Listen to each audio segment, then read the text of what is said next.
Welcome to the Master Your Mix podcast, helping engineers, producers, and artists create professional recordings and mixes, even from home. I'm your host, Mike and Davina.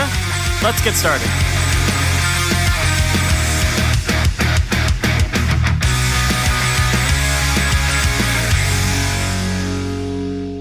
Hey, welcome to the MasterYourMix podcast. My name is Mike and Davina, and thank you so much for being here with me today. Today, my guest is JJ Blair, and if you're not familiar with JJ, he's worked with a ton of great artists, including Jonny Cash, Weezer, P. Diddy, Rod Stewart, Smokey Robinson, Joe Bonamassa, Body Count, and so many more. And in this interview, JJ does a great job of describing the process of recording vocals and how to get a pro vocal sound and all of the little considerations that have to go into it. And also we get into the topic of understanding your signal hierarchy and what elements are the most important in your signal chain so that you can make sure that you're picking the right tools for the job and paying attention to the most important things. Because oftentimes, it's so easy to buy into marketing hype. A lot of different manufacturers are going to say that their piece of equipment is going to get you the best sound, but does it really? Or is it just part of the chain and other things are more important? And that's definitely something that we get into in this interview here.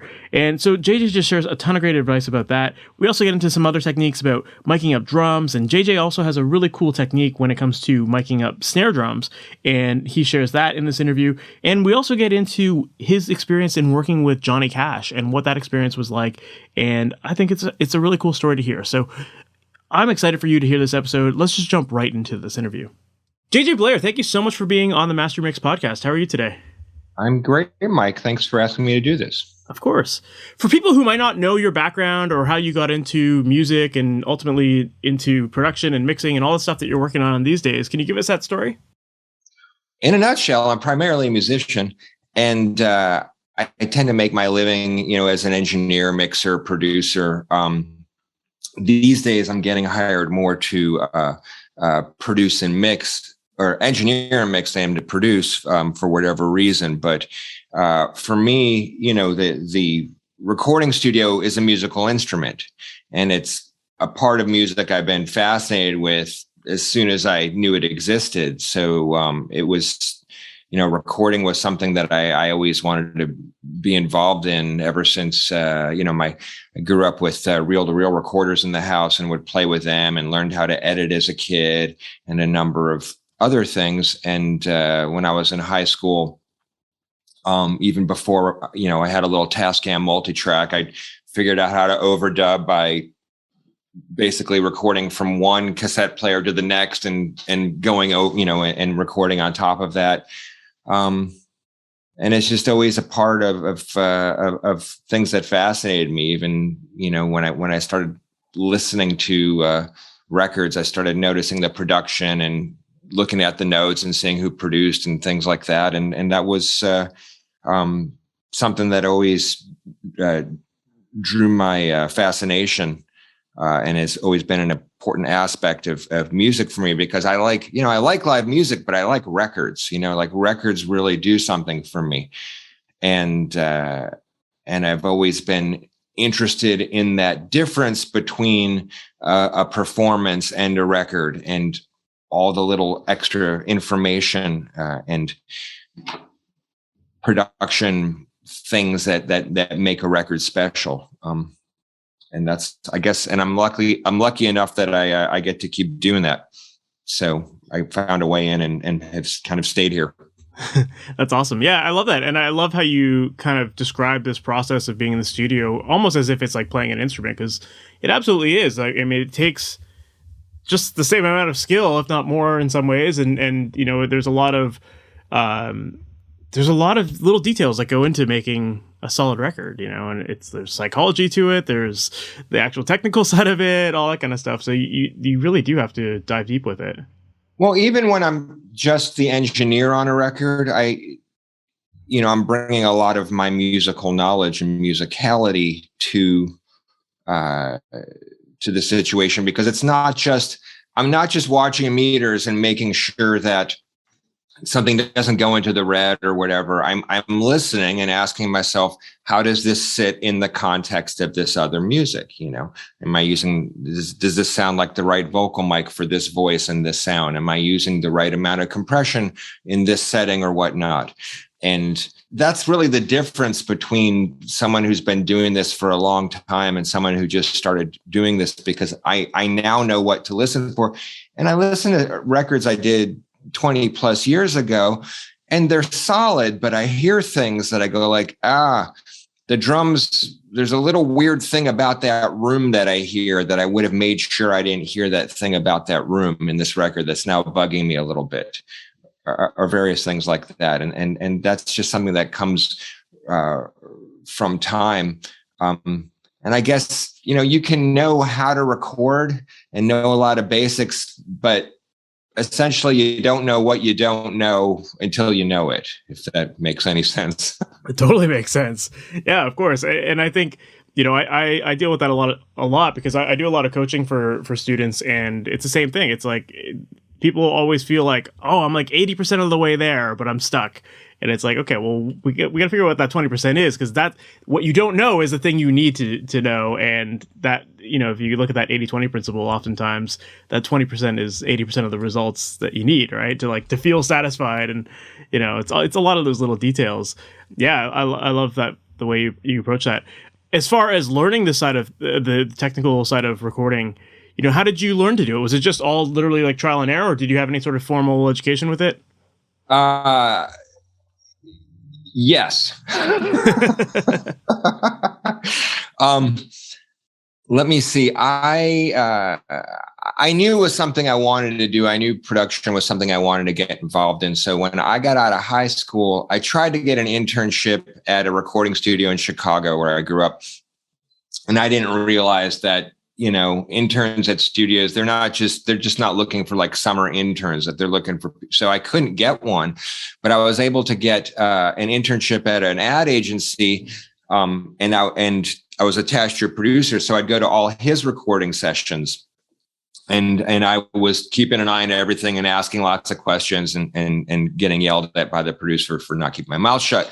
But I learned a lot. You know, I would just, you know, to watch somebody edit 1/4-inch tape on a dialogue reel when you're 18 is actually, you can learn a lot from that if you're paying attention to a number of other things, and how they were making the music for jingles and whatnot. And then I went to a school called University of Redlands, because I knew that they had a recording program. And I think I had a Tascam 388 at the time, which I brought along, and that kind of sat in the school. Yeah. So I was able, through that class, I was able to learn a lot of the fundamentals that are so valuable, that I think a lot of people don't know about, such things as, you know, phase and how a compressor works, and just a lot of the textbook basics of recording, because it is, you know, it is science actually. And it's good to know, you know, some of the, you don't necessarily need to know the mathematical equations, but the concepts are really handy to know. And you can avoid a lot of the things that are problems that you get from, you know, when somebody who didn't have that teaching, and I get something to mix, you know, right away, it's like, oh, this is stuff they didn't learn, because here's some real fundamental issues. So that was really handy. And I, you know, fortunately now, there is YouTube and the internet and all sorts of resources available that were not available to me in the late 80s. But some of it's garbage. I mean, there's a lot of people. There's some videos that I watch of like, oh, this is how you know, do a vocal. And I'm just like, no, that's not how you do a vocal well. I mean, that's how you do a vocal if you really want to make life a pain in the ass for yourself. But yeah, there's a lot of people who are more interested in getting a following and deriving some type of income from views than from actually giving helpful information, is what it looks like to me. Of course. I mean, like, the goal with all of this, it should be to always be helping people actually get a result, you know? Well, but yeah, like I said, you don't know what you don't know until you know. Of course. Well, it's funny. You mentioned like watching videos of people doing vocals improperly. You know, what, as far as like recording vocals, let's talk a little bit about your process. Like, you know, what are some of the mistakes that you commonly see people making versus how you would treat a vocal session? Well, I will tell you the session I was just on right now, it's with a successful session singer. And she was talking about how during lockdown, she had to learn how to record herself. And she just said, it's so nice to be able to work with an engineer and have it sound good. And, you know, to me, and so the first thing to know is in terms, and it's really anything you're playing, if you're listening and it sounds good, it's a lot easier to perform. But vocals are it's really so important to hear yourself well and feel comfortable. And just knowing that going in can help people. So my idea is make it sound like a record on the way in. I do not EQ on the way in. That's simply my own thing. I'm not saying it's wrong, but there's a lot of reasons I don't do that. One is because I have to go back and change things at some point and maybe have somebody come in several days later and touch stuff up. Their voice may be a little bit different, and the EQ you pick one day may not, or if it's not something with the detent, you may not get the exact same setting. And so the main EQ that I choose is the microphone. And I'm very lucky that I have just a ridiculous amount of vintage and great new mics. So I can go and I can hear a voice and pretty much tell right away, this is a 47 person, this is a 251 person, this is a 67, whatever it is. I don't like to do a lot of shootouts. I think they're a waste of time, but sometimes we'll just go like, we'll put up, maybe every once in a while, we'll put up 2-3 mics if it helps whoever is producing, if it's not me, to feel confident. But if I put up the wrong mic, I pretty much know right away. I don't need to choose different mics. I go with my instinct. I know the sound of my mics really well. Then I can basically tell by somebody's voice. And here's an interesting thing. Sometimes you're wrong. I work with Smokey Robinson a lot. And the first time I worked with him, because, he's got that high, falsetto thing. I did, that's not an imitation. I'm just, because I do, that's a lousy imitation. But I'm just explaining where his voice is. I was like, oh, that's a 251. There's a lot of air. It's falsetto. And what I didn't know was there is this little harmonic thing in his voice that on a 251 just came across like an ice pick, because a 251 has a really nice high-end extension. It's very smooth. It's very sexy. But on certain voices where there's like gravel or a vocal fry or something, it can really betray you. And I threw that up and I was like, and I heard it and I was like, oh shit. From then on, I was like, I need to go to something that'll sound airy, but not be that forward. And we chose the 49, and that's the mic I've always used with him. So that's using the mic as EQ. There's other things you can do. You can, turn it off axis. You can change the polarity. People don't know this, but figure 8 makes it darker. I've put the 251 on people where it was like the right mic, but just too sibilant. And I put it in figure 8, and that was it. And I did the record with the 251 in figure 8 to tame the sibilance on the mic. So that's one way to EQ with the mic, and then you don't ever have to touch an EQ. You have proximity effect. The further away you take it from the person, the less bass there is. You have off-axis response. The more I turn it, the less top end there is. Those are ways to, EQ a vocal without having to use an EQ. I like a mic pre with a lot of headroom. I like a very open mic pre.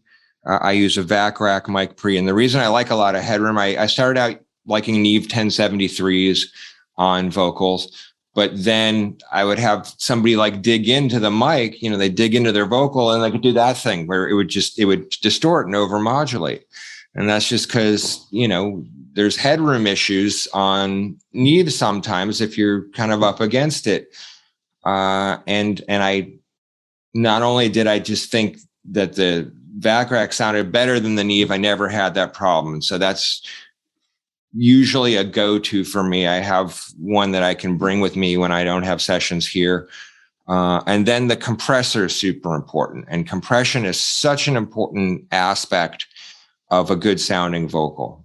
It's really going to help the singer to hear themselves compressed.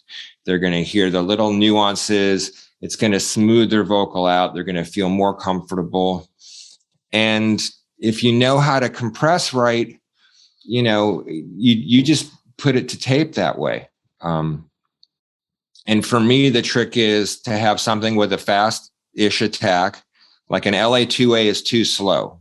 And what I mean by that is it kicks in like a little bit slower. So the thing that gets in first is the transient. And so you'll increase your sibilance with an LA2A. So that's why I don't like LA2As on vocals. Sometimes people will put them after an 1176 or whatever. I don't really like to stack compressors too much on vocals. But 1176 is that's a phenomenal, it's super quick. It sounds so good when you dig into it. And this is something else that compressors do that people aren't aware of.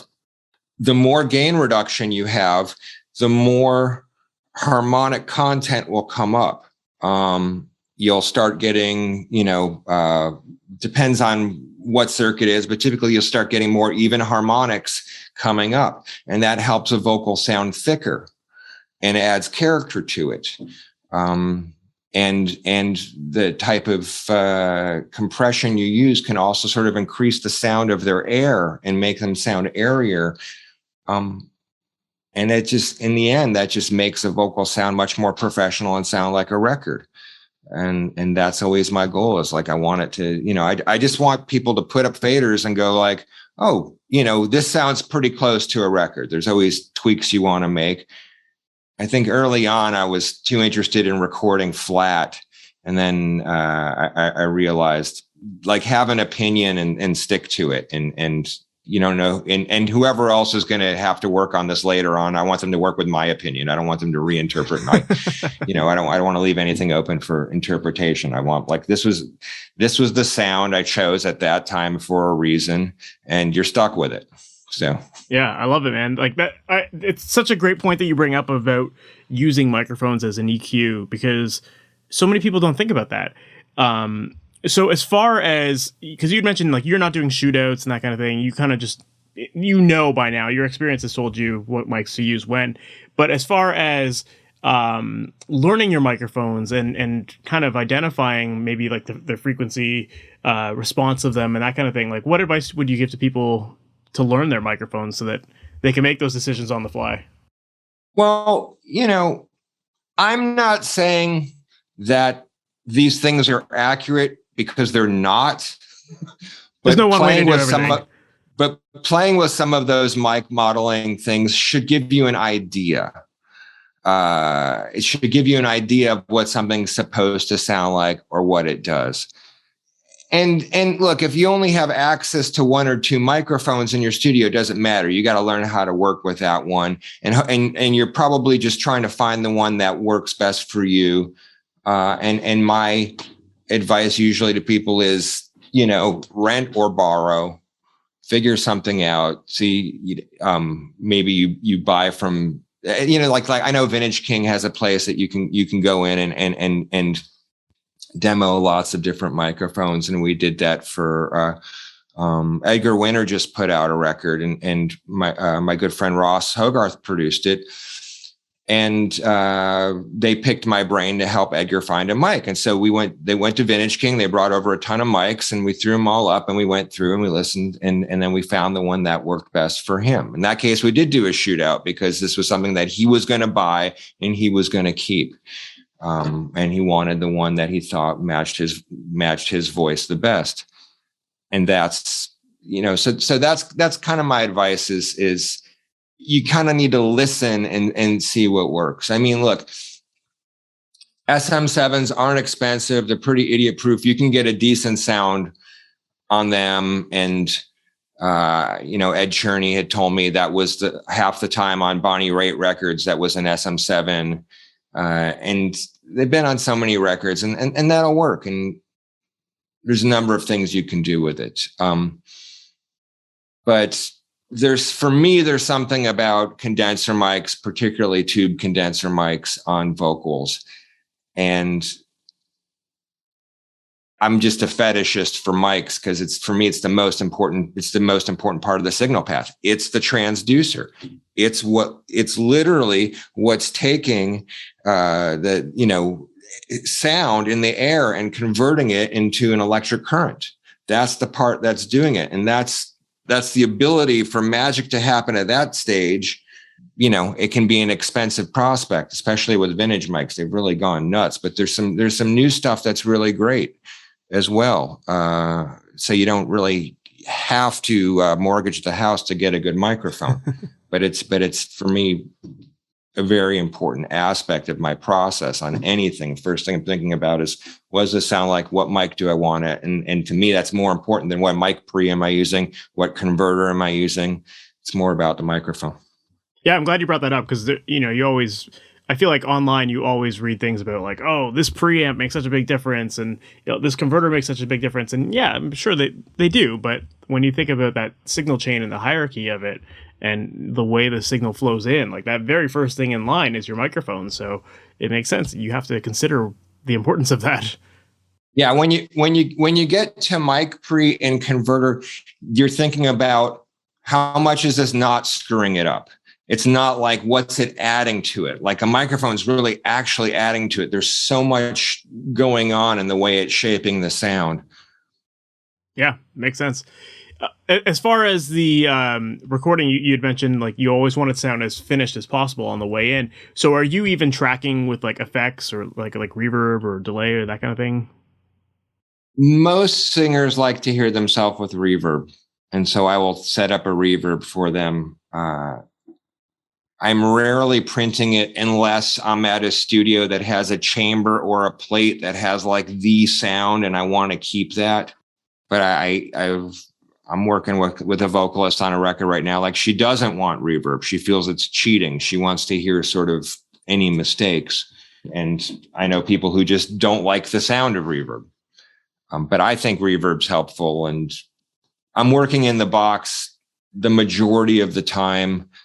It's usually up to the mixer, whatever reverb they want, but I'm going to have one of my favorite reverbs on that session for the vocal as we're working with it, which is going to be usually the UAD capital chambers. Yeah, makes sense. Yeah, I mean, whatever you can do to make that singer feel more comfortable and get that better performance, right? That's kind of the whole point of what you're saying here, is just like make them sound as best as they can be in their head, and then they'll feel great and they'll give a better performance. Which, by the way, doesn't always mean using the best sounding mic. I worked with an artist who's had the same U87 since the 70s. And I'm not a fan of U87s. They were great mics as a microphone that would work on everything, but they rarely ever win a shootout for me. And on vocals, they tend to sound a little boxy for me. And I put this glorious M49 on them, and everyone in the control room was like, oh my God, that sounds so good. And the singer was like, it doesn't sound like me. I don't like it. I need my 87, which was not as good a sound. But that's what he was comfortable with. And that's the most important thing, was that he sounded like him, that he wasn't fighting his vocal sound. That's what he wanted to sound like. And so we gave him his 87, and we just had to, make it sound a little less whatever it was in the mix. For sure. Yeah, that's really, really good point. And it's funny because I was actually, before this interview, I was interviewing Sarah Carter. I'm not sure if you're familiar with her, but she was recording Corinne Bailey Rae, and she was talking about how when she recorded her, she used to always put compression on the vocals on the way in, and Corinne basically was like, I can't have compression on my headphone mix because it's going to screw me up. And it was like, okay, well then that's what we do. Like, it's just whatever you can do. And not every singer is going to be as aware of the signal chain and how that affects them, but you have to be able to read the room as well. Brandon Fields, who's a very well-known saxophone player, he was like, he's like, no compression. He didn't want any compression because it was going to mess up his sense of dynamic. And I was like, all right, you got it. Yep. So then with the mics being the most important thing, how do you feel about all of these mic modeling mics that are coming out? I think it's an interesting concept. I beta tested one of them. They didn't like what I had to say, which was like, I'm like, because I had a lot of the mics they were modeling. I was just like, it doesn't sound like them. And they disagreed. And I was like, all right, well, I don't know why you hired me, but this is my, this is my forte here. Someone directed you to me for a reason. And I think it's, conceptually it's great. And some of these various ones, there's a couple different ones, and some of them actually have things that are very handy, like the fact that you can, remember how I said figure eight makes it darker, but figure eight, one of the benefits of figure eight is the off axis rejection. So, anything that's 90 degrees off axis should be a lot quieter. So it's a good polar pattern to choose if you've got like an acoustic guitar and a vocal and you're trying to keep the acoustic out of the vocal. So some of these modeling mics can bring in the back capsule without making it dark. And then you get the rejection. So, there's some interesting technology in terms of that. It's not that it's like microphones are so, and I don't mean this in terms of like the mixed meaning, but they're so dynamic in terms of their response that it's not a static response to how they react to anything. I think it requires so much processing to include every aspect of it. It's just not just a frequency curve or some type of harmonic distortion that's going on. And a lot of them, it's just like, yeah, this sort of sounds like a 47. It's missing that thing. It's missing that thing that like a 47 is, the tube is extremely microphonic. And that's part of what makes a 47 have this sort of chesty mid-range, that the tube starts sort of activating and ringing up, and you get this little harmonic overtone that happens. And how do you model that? I don't know. On the other hand, I will tell you that there was a vocal that was cut with a 57 into a Mackie onto an ADAT, and people used to go, man, that sounds so amazing. What's that mic? I'm like, it's a 57 into a Mackie. What you're hearing is the 1073 EQ and the shitload of 1176 compression I put on it. That's what you're reacting to. That's that exciting part. So anything that anybody is going to use that's within their means that helps them get a sound that works is fine. I don't think that they're not a valid tool. I think they're an extremely valid tool, an extremely helpful tool, an extremely good tool for people to educate themselves. I just think that the hype isn't, they don't live up to the hype of what they're supposed to be. And that's just for my opinion, but yeah. And it's also like, what do you expect? My buddy Steven Slate's going to disagree with me on that one. But it's also like, what do you expect with like a $600 microphone or something like that, compared to, these mics that go into the tens of thousands, it's there's going to be differences, and you just have to accept that it's a completely different tool that is just kind of an EQ graph. Yeah. More or less. I mean, look, I have come to mix completely in the box for a number of reasons. One being the recallability, and the reliability. And I use, 95% of my plugins are UA recreations of other stuff.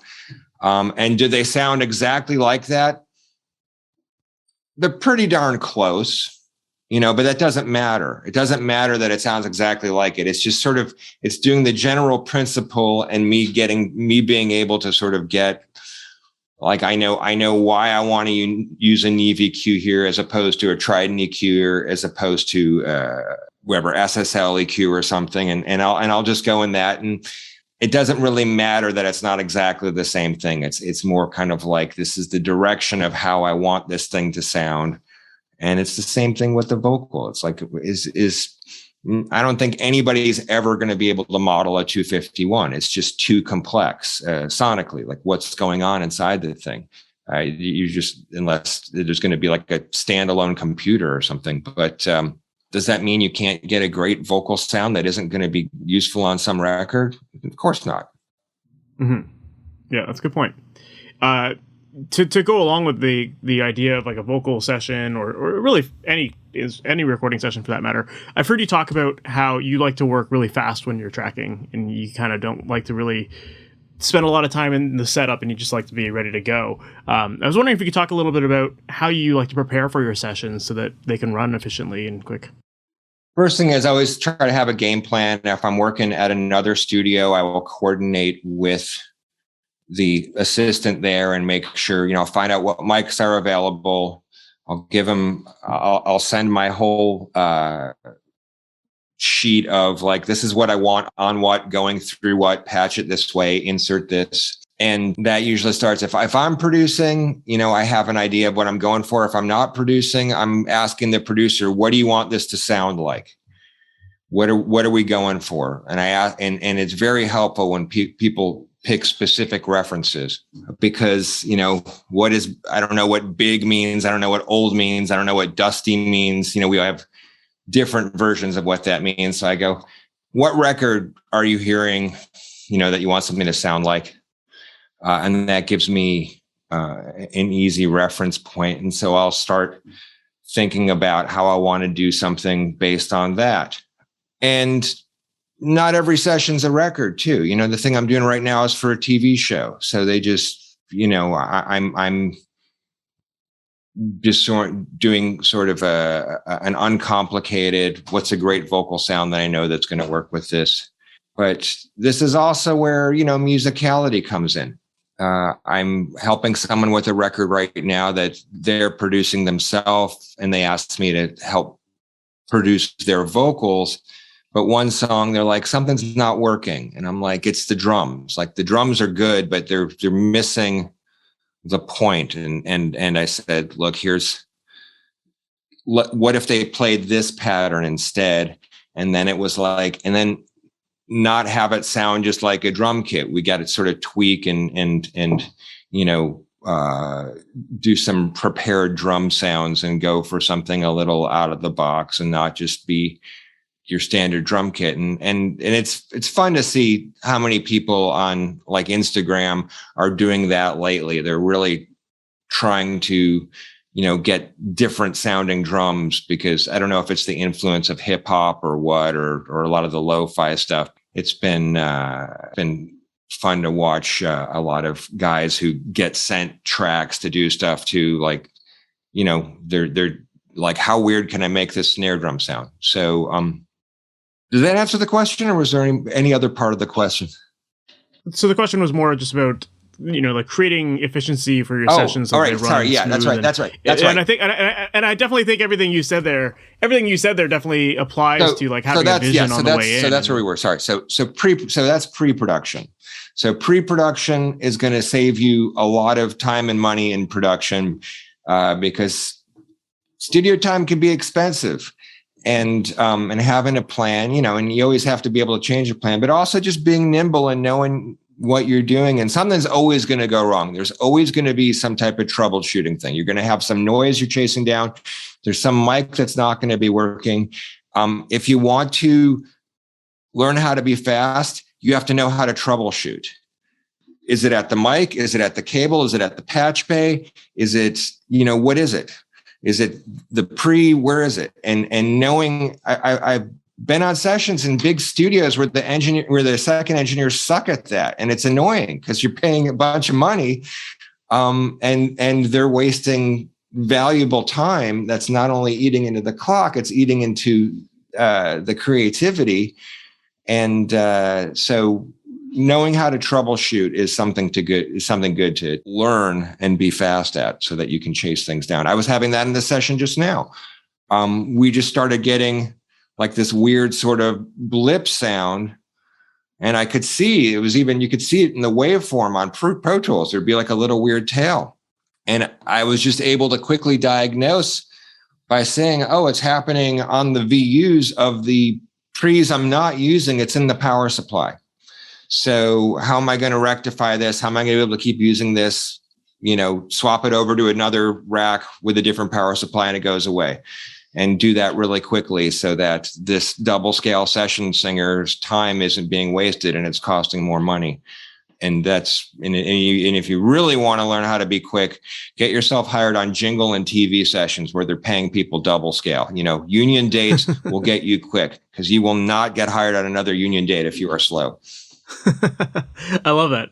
Yeah, and I agree. I think some of the troubleshooting side of it has to just do with like your own experiences, and the more you have to troubleshoot, the more you find those solutions. But I agree, though. It's like you can't just be like, oh, why is that happening? Let me just sit here and think about this and not actually try anything to fix this problem. It's because that happens so often, and it's just like, well, you're not going to get anywhere just by looking. And at it's going to happen on every session. In the best studios in the world, it's going to happen. There's going to be something somewhere that's not working the way it's supposed to, because there's a lot of electrons flying around and a lot of stuff to go wrong.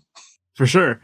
Yeah, it's like one of my favorite, most used tools in the studio is my cable tester. Do you have the little Behringer one? I do every session. I have like one of the no-name ones, something like the Behringer one. But yeah, it's just like that has saved me so many times. Like the beginning of a session, I've already figured out half the problems that are going to happen. So it's like by the time the artist comes in, it's a smooth session from there because there's no problems. I've already diagnosed. Yeah, I had to get rid of a few of my TT cables just because I realized they're intermittent, and that was like that sort of thing. And it's a time suck in the studio, and then you lose a take because something started going weird in the middle of a take, and that could have been the take. Yeah, exactly. So might as well try as much as you can to alleviate all those problems before the session starts, and then it's gonna run a lot smoother. That's awesome. You were talking a little bit about drums earlier, and I did want to ask you about that because I've heard you talk about in some other interviews. You've mentioned that when you like to mic up your snare drum, you like to mic it up with 3 mics, and you usually do one on top, one on the bottom, and one on the side. And I'm curious to get your input on like what is it that's so special about that kind of setup? Because you don't really hear too many people talk about using the side mic. Well, here's how it happened. Rage Against the Machine was doing Evil Empire at a studio owned in Hollywood, and I noticed that's what was going on. I saw there was a 57 on, like, it was actually over the little hole on the badge, and it doesn't matter if it's on the hole or not.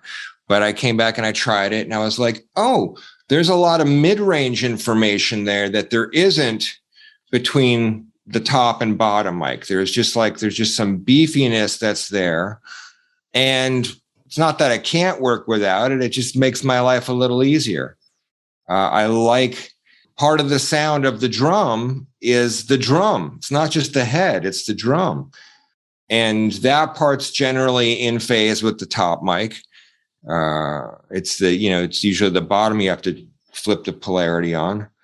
But it just makes the drum sound better for me. And I've gotten to a point where I'm using 441s on both the top and the side, not just because 441 has a lot of nice low end in it, but they have such excellent rejection.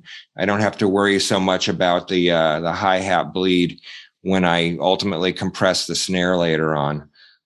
It's just going to be a little easier to have less bleed. I might not actually have to gate it. Rejection, off-axis rejection is always a good thing to think about in drums because you have so many different mics and you got so much bleed from so many different things. This is why, I get so much shit from people because of my my war on 421 on toms, which I really just kind of do to annoy people because so many people do it, but there is a point to it. And of course, if anyone's ever on a session, just know if someone's on a session and the engineer's got 421 mics, they post it on Facebook and they tag me, just to see like, hey, Nico's doing it. I'm like, okay, I love you, Nico. You can do whatever you want. But there's other things to think about. And the reason that I always say it's not my favorite mic on a tom. It has nothing to do with how the tom sounds. The tom sounds wonderful. What's going on from the sound coming up here and the cymbals, the off-axis sound? The off-axis sound, the cymbal sounds, I'm picking up the part of the cymbal I don't want to hear, and now I have to gate the toms when I'm mixing. So when you have like 3, 4, 5, 8, 10 mics on a single instrument, you have to think how they're all interacting. And drums aren't just one instrument. It's a bunch of different instruments making up the thing. And it's one larger organism. And that's kind of how I always approach that. And that's why even the third mic on the snare is part of the sound for me. I mean, it's part of why I do the overhead configuration that I do, because of the way the snare sounds. It's not so much the way the cymbals sound, it's the way the snare sounds in the overhead that makes me happy. So as far as the side mic goes, because I do want to ask you about your overheads, but as far as the side snare mic goes, are you angling it kind of in a similar way to like the top mic? Is it all like for phase? It's just directly 90 degrees going to the shell. Gotcha. Have you ever mic'd up one of those vented snares, like the ones that have like the giant holes in them? I don't know that any of them have giant holes in them. They all kind of just have a regular, okay. You know. I'm curious. I happen to have a vented snare. It was like a custom made snare that I got that has like 2-inch holes on the side of it, which makes it like super, super sensitive. And it actually sounds incredible. It makes it super loud as well.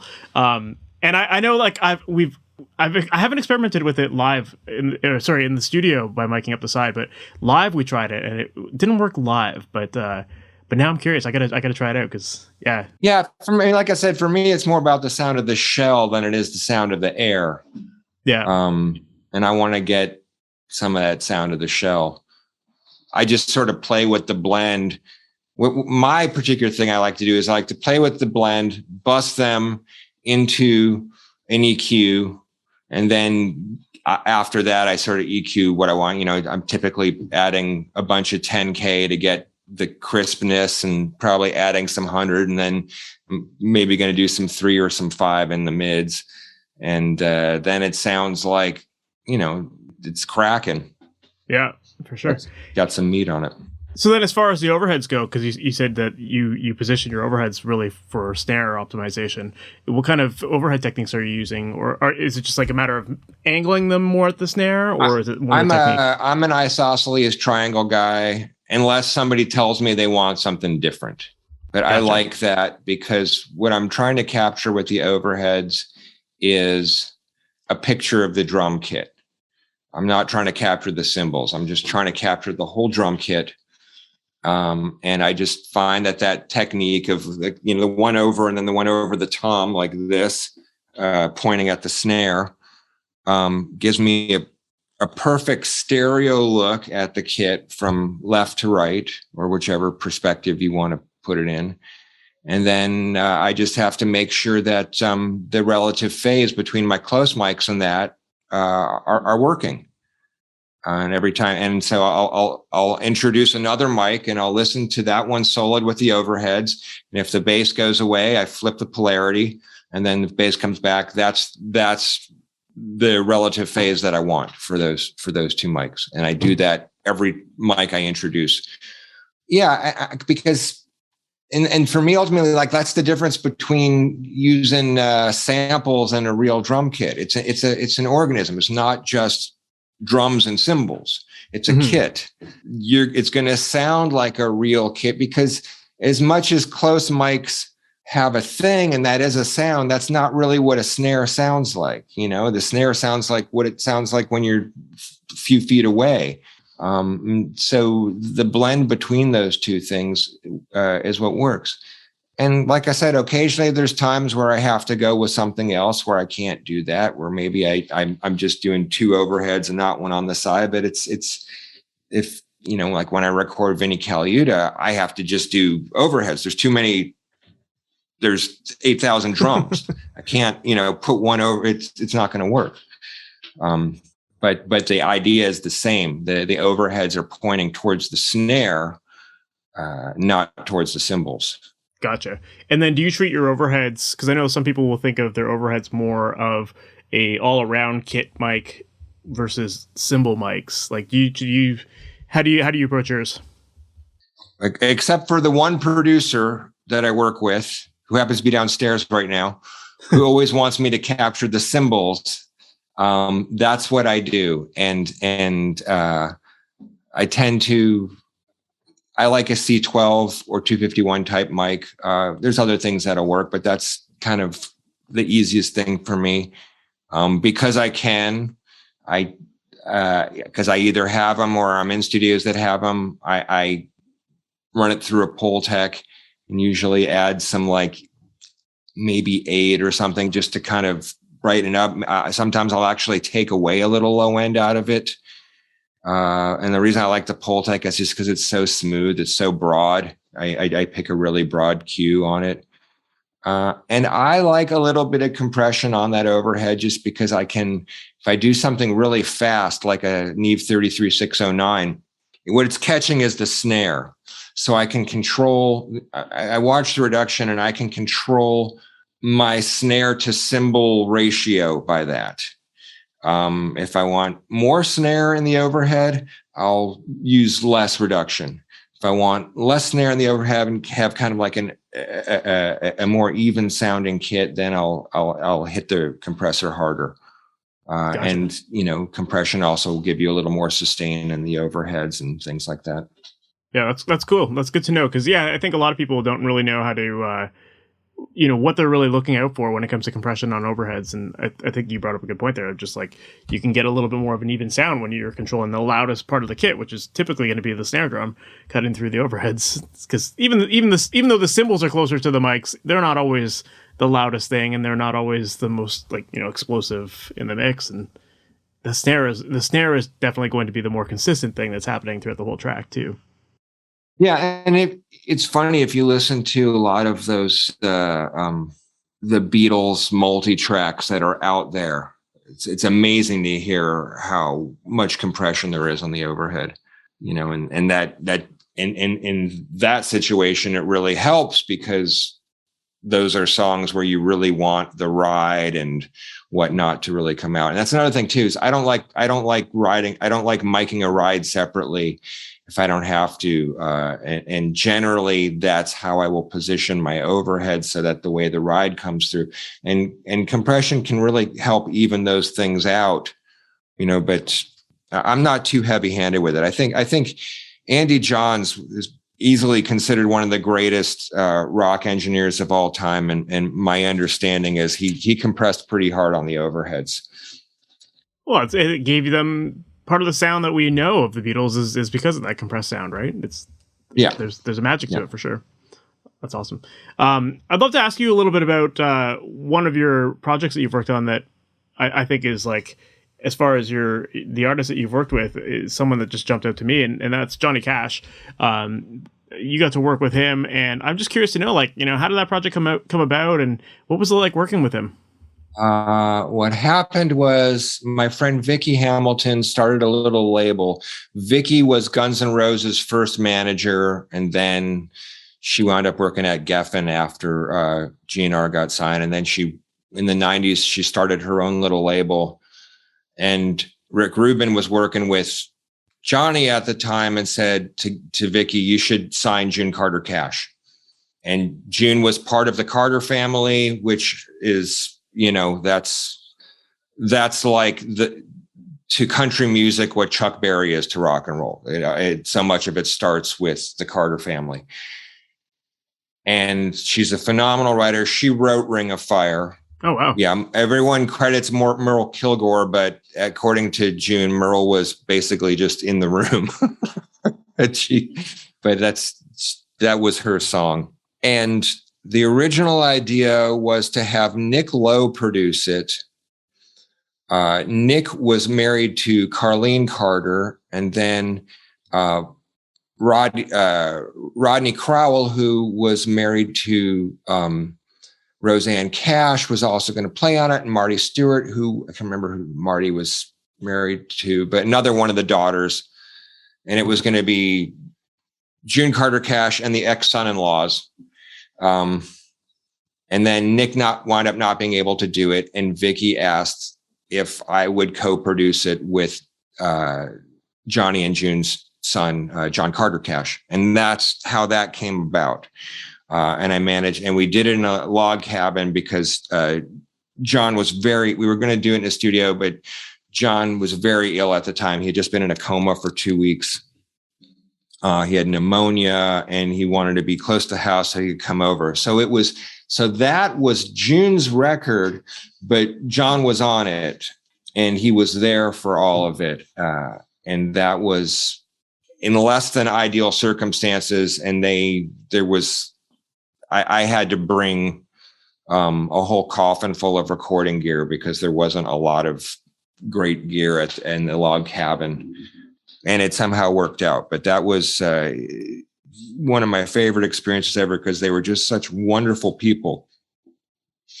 And I get to have this experience a lot where I'm working with someone and it's someone whose records I've heard my whole life, and it's either they're playing or they're singing, and I hit red and I hear it. I'm like, wow, it's them. It's them.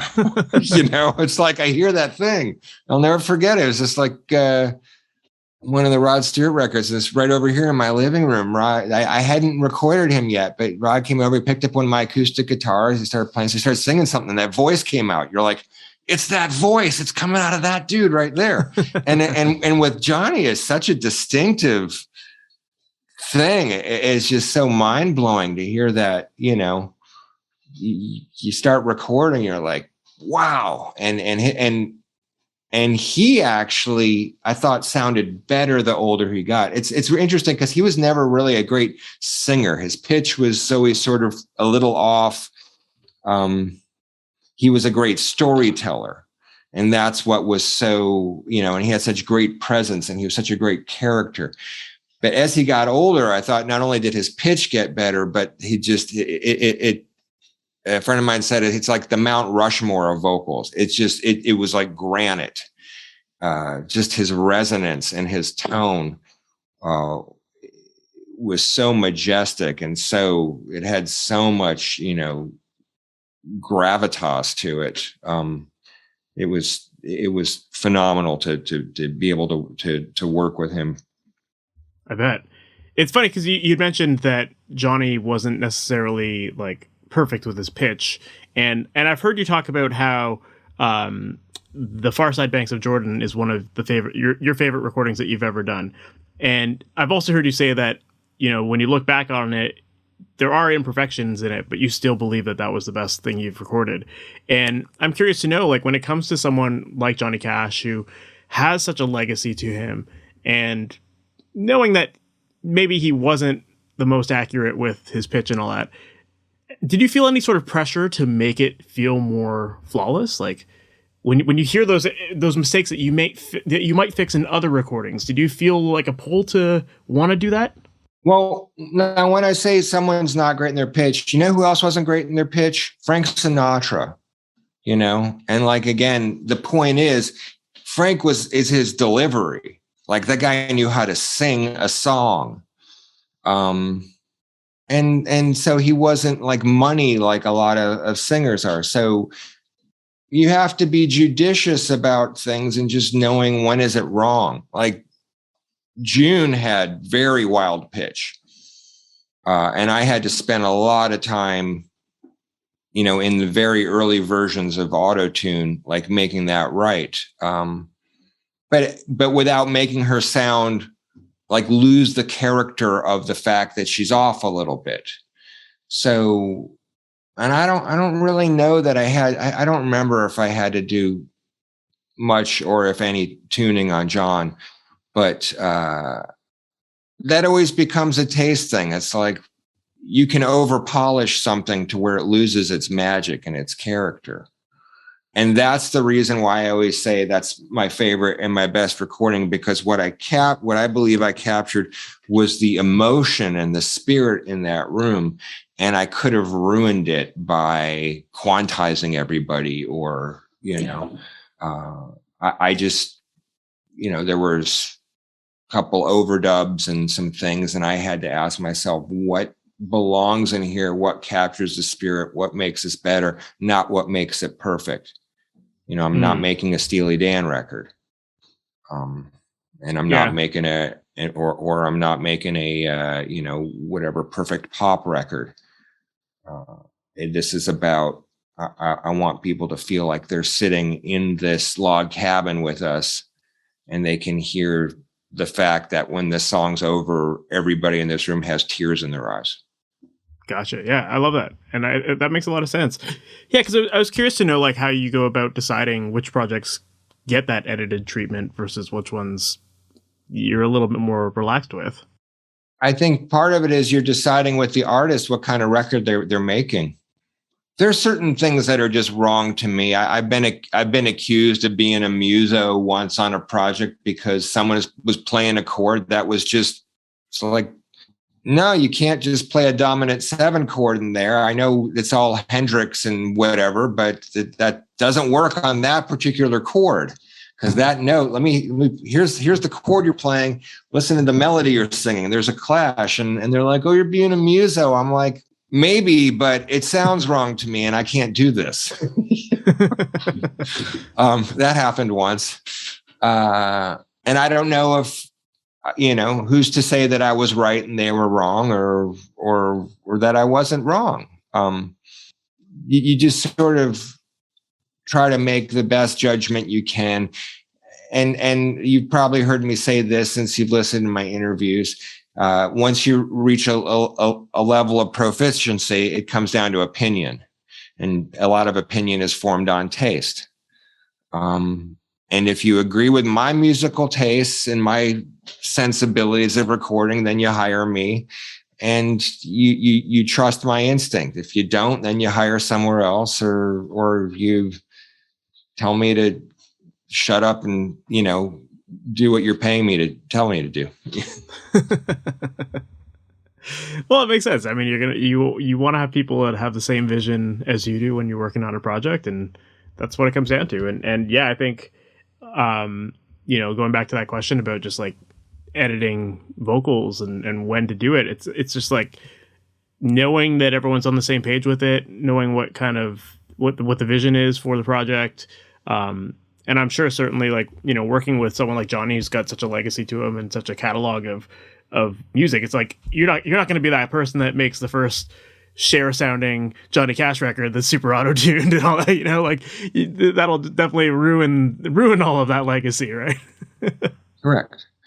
And that was, and like June knew her pitch was whack, and that was, you know, she wrote about it. It was never, she would talk about how she'd always get the elbow from her sister during Carter Family performances. And I had to ask myself, like, what'll make her sound like her, but make this something that's easier for people to listen to? And no one accused me of auto-tuning her in the end. And then, and so I feel like I succeeded. If I can do it and be unobtrusive, that's the important thing. You know, I don't want people to notice my work in the end. I just want people to notice the artist. I had a point on that and I forgot what it was, but anyway. No, that's but I think that is a very good point in itself. It's just like the artist is the star of the songs, and so the producer, you shouldn't be able to like hear the work that someone else has done and hear that stamp. It comes down to the artist. There are certain producers, you know, an artist puts a record out and I hear that producer. That's what I hear, you know, and who's to say that's wrong? You hear, you listen to Yes 90210. I don't hear Yes. I hear Trevor Horn. And actually it was his project, and they brought John Anderson back in and it worked. But I noticed that sometimes where a producer works with an artist and it's like, man, I can't wait to put my stamp on that person. I'm a huge Elvis Costello fan. And there's a point where he stopped working with who did I just mention was going to produce June's record originally. This is what don't become 50. You forget everything.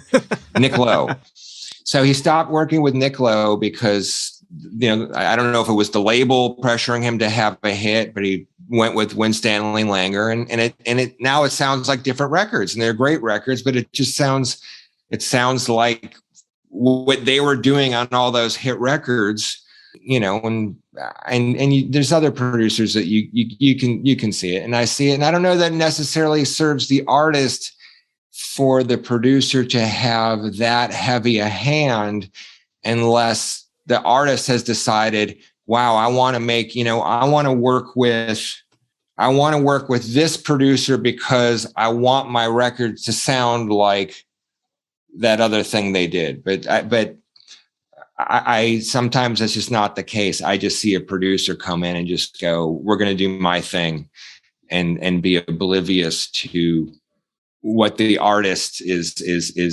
doing. And it's just like, well, my thing works. Let's do it. Yeah, for sure. Yeah, there's certainly records out there that you can pinpoint it.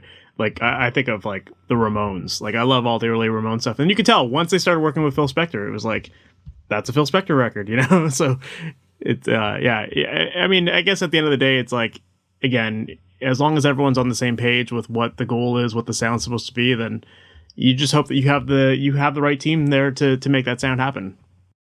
And I think it's also really important not to stay in any preconceptions you have, and be flexible and know when something's not working, or sometimes just, or sometimes you have to have the faith that this is going to work, and we got to figure out how to make this work.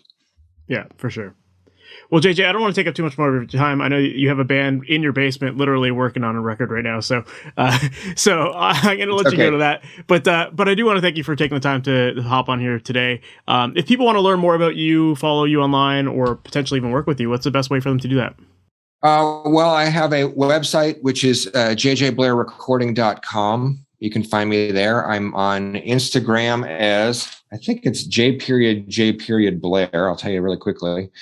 I'm on Instagram as J.Blair, and that's the best place to follow whatever crazy stuff I'm doing, recording and non-recording. But if you want to get in touch with me, jjblairrecording.com is a good place. And there's always a link there. Awesome. Well, again, thank you so much for taking the time to do it.